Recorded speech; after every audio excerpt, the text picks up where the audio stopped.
Coming up on this edition of Carolina Week, sexual assault is a serious issue and some bartenders are springing into action to help.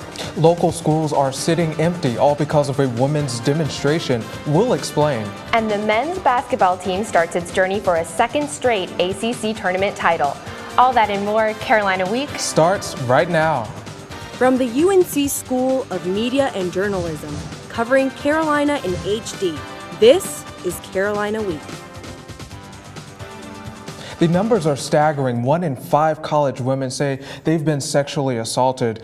Good afternoon, I'm Donnie Holloway. And I'm Erin Wygant. It's a problem plaguing campuses across the country. A recent study from the National Institute on Alcohol Abuse and Alcoholism found that roughly 50% of all reported sexual assaults involve alcohol. And sometimes that problem can be magnified on a college campus like UNC's. Reporter Brendan Marks joins us live from Goodfellows Bar on Franklin Street to tell us about a program bartenders came up with to help patrons in trouble. Brendan? Aaron, the program actually started in England, and Goodfellows is just the first local bar to pick it up. So, how exactly does it work? Well, you just ask the bartender for Angela. Kyle Straub's a bartender here at Goodfellows. A couple of months ago, he found the Ask for Angela program browsing online. And basically, here's how it works. Say you're stuck on a bad date, not just a boring one, but you're uncomfortable in the situation. You head to the bathroom to come up with an escape plan, but there's already one right here, inside the stall doors. These posters explain that if you want to escape a creepy guy discreetly, just go to the bar and, quote, ask for Angela. That's the bartender's cue to pull you aside, call you a ride home, or do whatever else they have to get you out of that situation. Yeah, it's something that I already had a passion for and worked toward, and the fact that Kyle was interested in it really sort of sparked to get me to jump even a little bit harder and further into it and see how this thing went with the Ask for Angela. So far, Goodfellows is the only bar in Chapel Hill with Ask for Angela signs and training. But they're hoping to spread that awareness to all the bars in the area. And doing so could have huge benefits, but it's still only one step in combating sexual assault. All in all, I do think it is a good program. I think that it's a great first step when it comes to prevention of sexual assault, especially on college campuses, because it means that bars are paying attention. Now, bartenders here say that nobody has actually asked for Angela just yet, but that doesn't mean they're not still trying to grow the program throughout Chapel Hill. Owner Steve Woodham is still working with other local bars, plus the Chapel Hill Coalition, to try and develop a universal Ask for Angela training program for all bar employees. Aaron, back to you. Brendan Marks live from Goodfellows on Franklin Street. Chapel Hill City Schools canceled classes and on-site childcare today after determining there wouldn't be enough staff to safely run the schools. Our reporter Carol Bono explains why this happened and how people are reacting to it. Northside Elementary School is one of the public schools in Chapel Hill and Carrboro that didn't have classes today. The reason? Many teachers are participating in a Day Without a Woman, a national movement that draws attention to the enormous value women add to society. The movement has left parents in a tricky situation and has led to serious backlash. This is evident on the school system's Facebook page. One of the comments stated that the teachers should protest on Saturday and not disrupt the lives of others. What about all those looking for childcare now? The fact that the school shut down is causing problems for some families, but strikes are supposed to cause disruption. That's what they're for. Other commenters offered to babysit for any parents who were inconvenienced and needed a place for their children to go. That's another form of building solidarity and sort of saying we're all in this together, and we recognize that some of us have choices that others don't, and we want to make this not cause harm, but actually demonstrate what we can do with and for each other. Reporting from Chapel Hill, I'm Carol Bono. Administrators say students won't be required to make up this day. Tomorrow's previously scheduled Professional Development Day will instead be a full day of school. There's still no word on when Carolina students will get to vote for their next student body president, and the UNC Board of Elections is being challenged yet again. Sophomore Will Hopping filed an appeal with the UNC Supreme Court, alleging the board did not give fair hearings to all candidates. The board heard cases against both candidates who remain in the race, Maurice Greer and Elizabeth Adkins. But the charges were not enough to disqualify either candidate. The complaint says that evidence from the hearing shows both Greer and Adkins received advice from members of the board that other candidates did not receive. A memorial service is set for Saturday to honor a Navy veteran who killed himself in the parking lot of the Durham VA Medical Center. Friends of 63-year-old Paul Shuping say frustrations over disability benefits may have led to his February 15th suicide. Carolina Week interviewed Shuping just days before his death about his participation in the Vets to Vets program, a nonprofit that matches service dogs with military veterans. In that interview, Shuping talked about his emotional state before he got his therapy dog. I actually found myself not wanting to live and had made a plan to commit suicide. Shuping's brother says the VA's benefits process played a role in his brother's suicide, but he doesn't blame the Durham VA hospital. It's estimated that 20 veterans take their lives each day in the U.S. The General Assembly session is now in full swing, and legislators are vigorously filing new bills. Reporter Sharon Nunn tells us about legislation that swept the nation last year and could be coming up in North Carolina. Bright red lipstick, bleached blonde pigtails, and Doris Price's favorite accessory, which represents everything she's been fighting. This is my second clinical trial here at Dana-Farber. The North Carolina native has stage 4 breast cancer, and after exhausting all traditional methods typically used to treat cancer, she's undergoing clinical trials at Dana-Farber in Boston. Doris, you look pretty good. She says some of her insurance company's policies have cut years off of her life. You don't even know it's happening until you get the first rejection. Price is talking about step therapy, what opponents often refer to as fail first. And she's spent years protesting the practice at both the state and national levels. Step therapy takes away the power from your healthcare provider. Before allowing patients to take advantage of a newer or more expensive treatment, some insurance companies will often make patients try older, more widely known or generic treatments first. Until it's $298. And patients must show it was unsuccessful or harmful before insurers allow them to use what their doctors originally prescribed. All right, get going. Blue Cross Blue Shield North Carolina declined to speak for this story, but like other insurance companies, says it uses the practice to make sure patients have the most effective and cost-efficient drugs. Step therapy has been in the spotlight so much recently that in 2016 alone, 5 states passed laws offering step therapy protection for patients, and 7 states considered it, including North Carolina. Yet the bill here stalled after its sponsor, Representative David Lewis, said there wasn't enough time to pass it before the end of the legislative session. But Price says her experience pushing for step therapy reform in front of the General Assembly is the reason she'll keep going. It was palpable. People were quiet. And it was good. Price and others like her hope to see a step therapy bill pass in 2017. But for now, I'm not giving up. I love life. In Boston, I'm Sharon Nunn reporting. So far, a search through bills filed in North Carolina shows no step therapy bills have been proposed yet. Up next, meet a UNC student who is playing his cards right and taking his talents across the pond.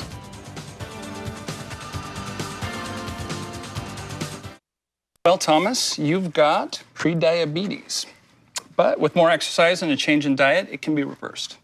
I've tried exercising. It just makes me hungry for bacon. I love bacon, too. And who really likes to exercise? Not me. Me neither. Nobody. So we're good? What? Oh, you still have prediabetes. Big time. Todd's a great guy. I mean, look at him. What a sweetheart. Attaboy. Wait, Todd, what are you doing? How totally selfish and un-Todd-like of you. Come on, Todd. Come on, man. Your daughter just had her first breakup. Do you A, put yourself in her shoes? B, console her? Don't worry, sweetie. This is gonna happen a lot. Or C, find her a new boyfriend? Nice, single boys. That was weird. As a parent, there are no perfect answers. But you don't have to be perfect to be a perfect parent. Thousands of teens in foster care will love you just the same. Every day across America, excess food is gathered by a network of good people at local food banks, giving hope to millions of children who struggle with hunger. They've earned their wings, and you can too. Together, we can solve child hunger. Support Feeding America and your local food bank at feedingamerica.org.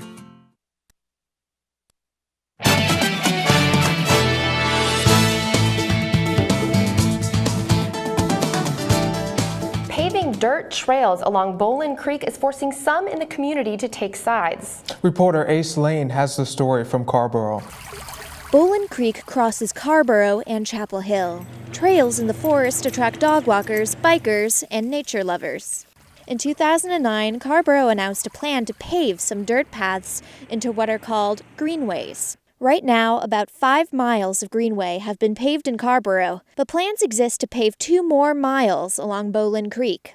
In a completely intact forest like this one, putting a greenway or putting a road in the middle of it is not improving the greenness of the forest, it's decreasing the greenness. The creek and forest are home to the four-toed salamander, hooded warbler, and North American beaver. Carborough resident Mike Paul says paving along the creek would threaten these native species and would speed flow of oil and pollutants into the water. It has impacts on water quality. It will disturb the intact forest and have an impact on the terrestrial ecosystem as well. Changing the natural ecosystem upsets UNC sophomore Forrest Schweitzer. Bolin Creek not only reminds me of my own childhood, but I think it's very emblematic of sort of a national or a global issue. Carborough alderwoman Randy Haven O'Donnell understands the ongoing conflict between those who favor and those who oppose paving an additional stretch of the Bolin Creek Greenway.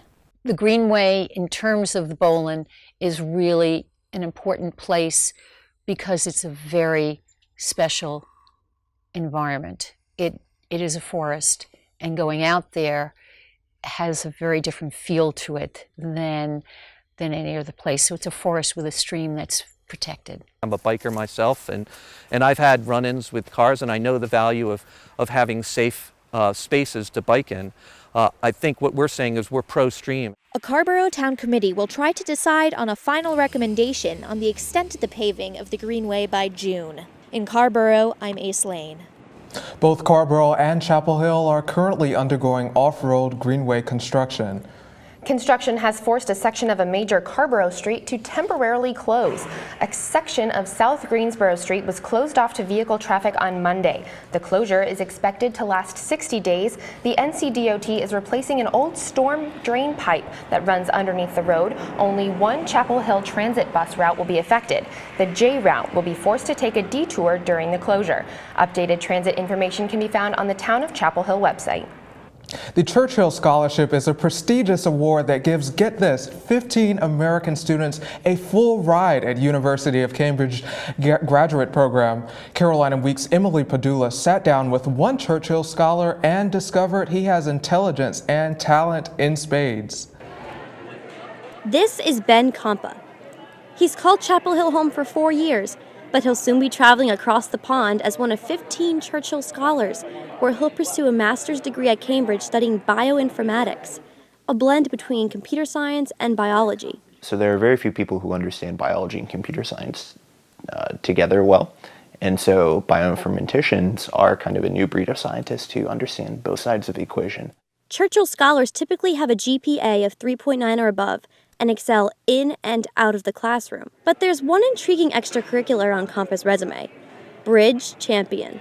He's the UNC Bridge Club captain. The team was runner-up in the Collegiate Bridge Bowl his freshman year. But this year, the team hit a roadblock when UNC disbanded the club. saying games of chance are not allowed. The group launched an online campaign seeking advice from the bridge community. Eventually, UNC read that thread, and I think they saw lawyer, lawyer, lawyer as the first 5 suggestions, and they decided to reinstate the club.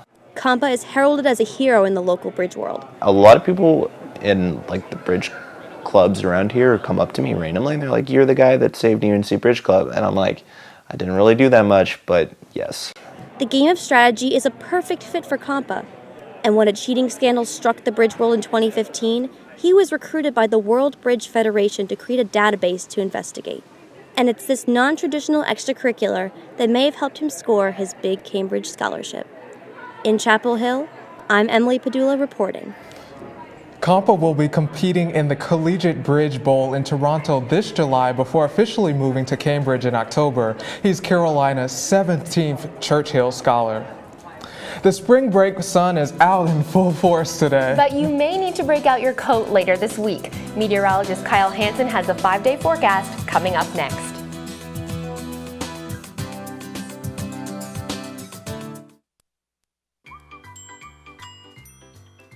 Fancy pants peanut butter? A big screen television? You haven't even bought a sofa yet. A motorcycle? When your father finds out, he's gonna flip his shoes with 2 buckles? What do you even need 2 buckles for? Mr. Big Shot, buying whiskey shots for everybody in the bar. From the looks of it, I'd say nobody even remembers. Feed the pig. Look at you. You're at the top of your game. You're unstoppable. Nothing can throw you off track. Wait, is that your car? Uh-oh. Yeah, I saw that coming. That will throw you off track. You're looking at around 10 grand in fines, legal fees, and increased insurance rates. Let's try this again. Smart move. Because buzz driving is drunk driving.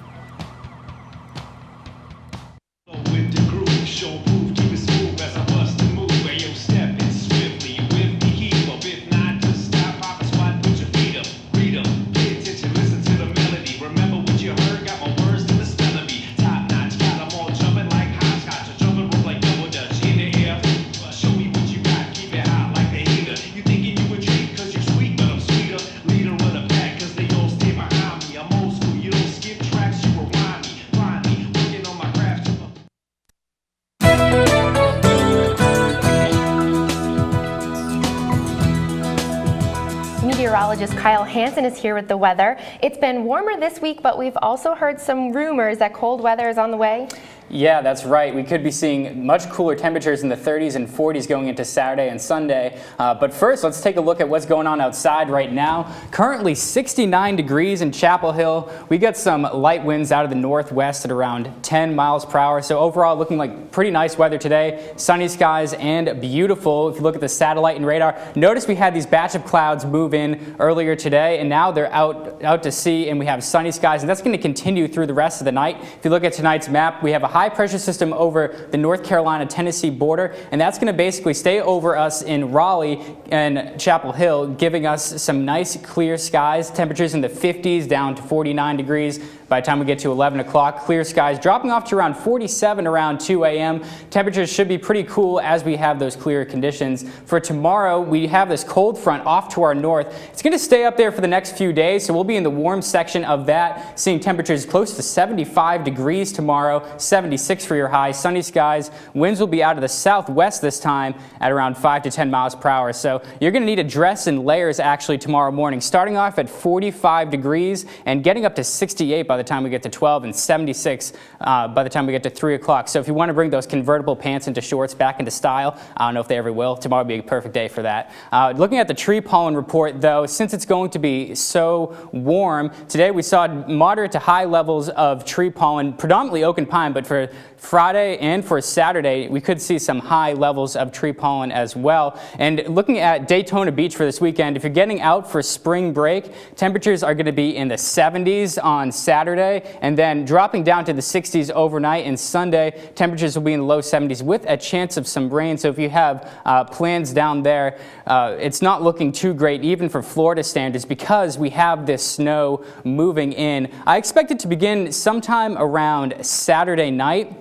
And it's going to start mostly as snow. And since it's going to arrive in the evening and it's going to be dark, that's a good, better scenario for us to see cooler temperatures here in Chapel Hill. However, by the time we get to Sunday morning and later on into Saturday night, I think that's when we could see a transition to like a mix and sleet and freezing rain as well. So it's going to be a very complicated setup. We have rain off to our south, and then we're going to have this transition between rain and snow somewhere between, I'd say, just north of Wilmington all the way up to RDU. This isn't an exact forecast. This could change. The track could go north up to RDU, or it could go a little bit further south towards Wilmington, and they could even see some snow down here, down there. So we have a lot of details to iron out over the next couple of days, but I expect us to mainly see only about 1 to 2 inches of snow, considering it's March. And it's pretty warm this time of year. It should even be gone by the end of the day on Sunday as well. If you're looking at the 5-day forecast, things are going to be warming up Thursday and Friday, temperatures in the 70s. However, notice it's going to drop back to the 40s on Saturday and Sunday. Like I said, we have that chance of snow. It's not looking like March, that's for sure. Yeah, Kyle, so how long is this snowy or this cold weather going to stick around? I think it's going to be around at least through the end of next week, so just keep that jacket on hand even after the snow falls on Sunday. Okay, we will. Thanks, Kyle.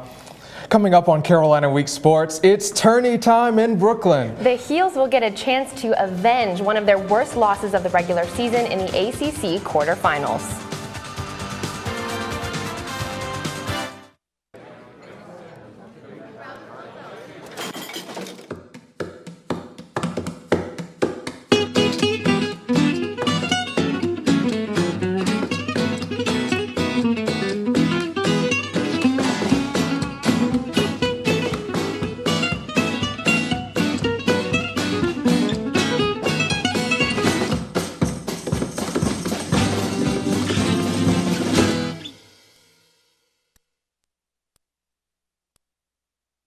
I see you mobbing over her. Let's go.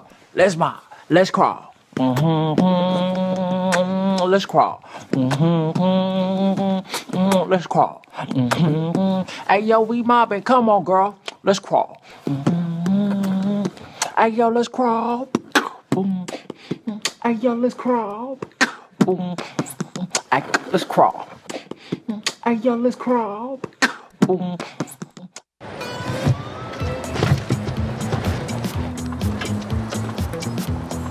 It's a short ride from your neighborhood to your naturehood. To find a neighborhood park or green space near you, visit discovertheforest.org.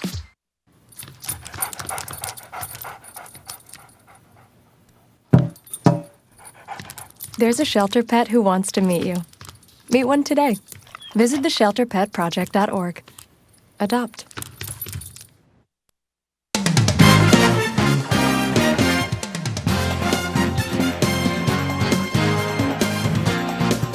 Bring on the Canes! Welcome to Carolina Week Sports. I'm Gage Tillotson, and it is finally tournament time in college basketball. Carolina takes on Miami tomorrow at noon, but here's how the Canes earn the right to face the Heels. Now, late in the second half, the Orange down 3. Syracuse's Tyus Battle misses the open jam and potential momentum shifter. Then Miami heads down the other way, and Kamari Murphy gives Mr. Battle a dunking clinic free of charge. Take that one home with you, kids. Use it on the blacktop if you need to. Now, with less than 10 seconds left, Devon Reed misses the second free throw. Cuse has one more chance to tie it up as John Gillen, the hero from the Duke game, for all the marbles, and not today. The Hurricanes hold on for a 5-point victory and will face the Heels tomorrow at noon. So the game will be a rematch of one of Carolina's worst losses of the season down in Coral Gables. Let's take a dreadful look back down memory lane. The Hurricanes throttled the Tar Heels behind a career-high 30 points by freshman Bruce Brown. Miami controlled the game throughout, pushing its lead to 20 several times and shutting down UNC's offense. Final score, 77-62. Carolina shot just 35% from the field in that game, its second lowest shooting percentage of the season, and scored just 62 points, its second lowest scoring output of the year. Now, North Carolina enters the tournament as the top seed after Roy Williams earned his 8th ACC regular season title in 14 years. The Hall of Famer finished second in ACC Coach of the Year voting to Georgia Tech's Josh Pastner, who led the Yellow Jackets to a tremendous season, finishing 11th in the conference and getting bounced in the first round in Brooklyn. Williams doesn't mind much, though, focusing instead on bigger trophies. I like winning, and I like the way the kids make me feel about what we're doing. If, you know, I don't know, Steve knows 2 or 3 or 4 or 5, whatever it is, National Coach of the Year things, but I've got 2 that sit at my house up on the shelf that are by far the best, and it's the Wingfoot Award because they give it to the guy who won a national championship. Now, speaking of 2 things Roy Williams loves, a pair of his favorite seniors from last season will be reunited in the NBA D-League. Bryce Johnson will be joining Marcus Page on the Salt Lake City Stars, reuniting arguably the 2 best friends to ever play in a Carolina uniform. They'll both be available tonight, and that's not all that's going on for UNC in the D-League. Psycho T himself, Tyler Hansbrough, is now a member of the Fort Wayne Mad Ants, as opposed to, you know, the happy or indifferent ants. And now here's the kicker. Tonight, 9 o'clock, Facebook Live. The Stars will be taking on the Mad Ants as Bryce and Marcus go up against Tyler Hansbrough in a UNC dream match. 3 jerseys in the UNC rafters will go toe-to-toe. Be sure to check that out. I am getting choked up just thinking about seeing Marcus and Bryce back on the court together, and Tyler too. That's a whole reunion. I know, it's like a dream come true for sports fans. If only we could find a way to throw in Raymond Felton or maybe Harrison Barnes and just really make it an all-out, all-star crew for the Exactly, for the UNC's dream team. Exactly, right? We'll be watching. Yes. Coming up next, we'll tell you the history behind the team's iconic Argyle.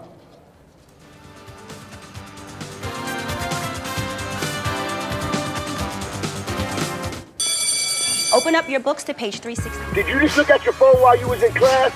You played yourself. Talking about inspirational quotes. You gotta believe in yourself. Don't ever play yourself. The key is to make it, so make it. Louise, can you give me an example of an inspirational quote? Don't play yourself. The key is to make it. And who said that? I did. Now that's a major key alert. Learn the real major keys to getting to college at getschool.com. I just moved in with his family, and it's embarrassing. The little one, he likes to go outside and crawl around in the giant litter box. I don't know what he's doing. Oh, poop already. You're making me nervous. There are 16 million children struggling with hunger in America. This is a serious problem, but one we can solve. Visit feedingamerica.org to help. Together we can solve hunger. Together we're feeding America.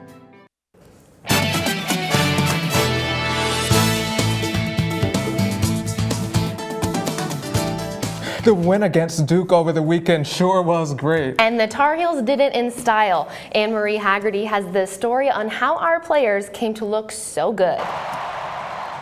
Carolina Argyle, the staple pattern at UNC. And it started here on Franklin Street at Julian's. Coach Dean Smith, 27 years ago, called and said, you know, Alex, I think it's time for a new look for the Tar Heels.